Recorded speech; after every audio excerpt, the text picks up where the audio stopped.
Anong nangyari ngayon sa House of Representatives, 'di ba? Lalo na 'di ba? Lalo na yung kay Tambaluslos. 'Di ba? Anong nangyari sa kanila? Parang mas pinoprotektahan pa nila yung mga makakaliwang grupo na naandyan sa House of Representatives. Itinanggi ng House political leaders na personal na pag-atake kay Vice President Sara Duterte ang desisyon ng Kamara na i-realign ang confidential funds ng tanggapan nito at ng Department of Education para sa taong 2024. Sa isang pahayag, pinuna ng mga leader ng lahat ng political parties ng House of Representatives ang mga naging pahayag ni dating Pangulong Rodrigo Duterte. Anila, nakakalungkot ang paninirang puri ng dating Pangulo sa institusyon na sa loob anila ng ilang taon ay sinuportahan ng marami nitong legislative priorities. Tinuliksa ni dating Pangulong Duterte si Speaker Martin Romualdez at iginiit na kung balak nitong tumakbong presidente, hihingi siya ng audit kung paano ginastos ang pondo ng bayan. Sinabi rin nitong target ng intelligence funds ng anak na si VP Sara Duterte, ang ACT Teachers Party List Representative na si Franz Castro. Panawagan ng House political leaders sa dating presidente at kampo nito, tigilan ang pagbabanta o pagpapahiwatig ng panganib laban sa kanino mang miyembro ng Kamara o sa institusyon mismo. Pinaninindigan din ng mga ito ang desisyong paglilipat ng confidential funds sa security agencies upang tugunan ang krisis sa West Philippine Sea.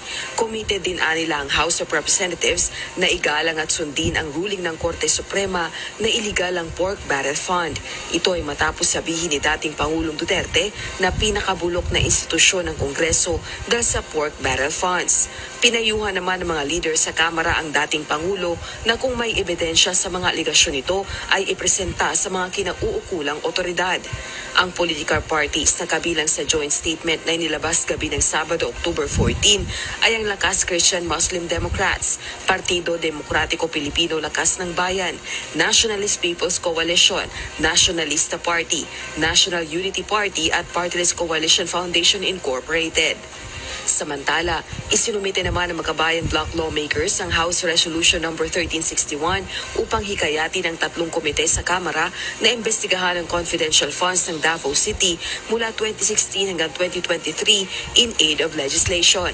Ayon kina ACT Teachers Party List Representative Franz Castro, Gabriela Party List Representative Arlene Brosas at Kabataan Party List Representative Raul Manuel, dapat umiiwas ang mga opisyal ng pamahalaan sa irregular, hindi kinakailangan sobrang paggastos, subalit kapos naman ang pondo para sa social services. Una nang pinabubusisi ng mga mambabatas na ito sa Commission on Audit o COA ang nasaan nila 2.6 billion pesos na halaga ng confidential funds ng Davao City mula 2016 hanggang 2022 sa ilalim ng pamumuno ng dating alkalde at ngayon VP Duterte. Hindi nyo talaga na-gets ang sinabi ni former President, di ba, Duterte, na yung confidential funds ay para sugpuin yung mga makakaliwang grupo. And obvious naman na yan sila Franz Castro, di ba, yung mga party list na yan. Obvious naman na party sila, di ba? Nakabilang sila, di ba, sa mga makakaliwang grupo. Hindi ba obvious yan? At ito namang leader, no? Di ba? Ito namang leader ng House of Representatives. Di ba, yung si Tambaluslos? Hindi ba? Hindi ba miyembro ng mga makakaliwang grupo? Yang mga party list na yan? Yan sila Brosas, yan sila Castro? Di ba? Yan sila Raul? Di ba? Ito yung problema ngayon mga Lods kasi yung ibang nasa posisyon, mas pinoprotektahan pa nila. Di ba? Ang alam nilang mga makakaliwang grupo na nasa House of Representatives, mas nag-a-agree pa sila at mas pinoprotektahan pa nila. Pasabi-sabi pa kayo, tigilan ang mga threats na sinasabi ni, di ba, ni former President Duterte. Ano pala gusto niyong gawin sa mga makakaliwang grupo? I-baby, di ba? I-baby, alagaan. Alagaan yung mga traidor. Hahayaan, baliwalain. Di ba? Yun yung gusto nyo, babaliwalain. Yan ang hirap sa ibang politiko eh. Walang paninindigan, di ba? Yan yung hirap sa iba. Ang paplastik nyo, ang babalimbing nyo. Alam nyo nang ang laki ng, di ba, nasira sa bansa natin dahil dyan sa mga makakaliwang grupo.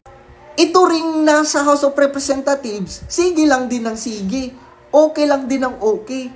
So ngayon, na gusto ng mga Duterte, di ba, na tanggalin, iwaksi, at pulbusin yung mga makakaliwang grupo, ayaw nyo. Yan din naman ang gusto ng mga tao. Yan naman ang gusto ng mga Pilipino na mawala na yung mga makakaliwang grupo. Pero anong pinaggagawa nyo, tambaluslos, di ba? Anong pinaggagawa nyo sa ibang kongresista dyan? Tinotolerate nyo, binibigyan nyo pa ng, di ba, binibigyan nyo pa ng plataforma, binibigyan nyo pa ng chance para magsalita. Hanip din no?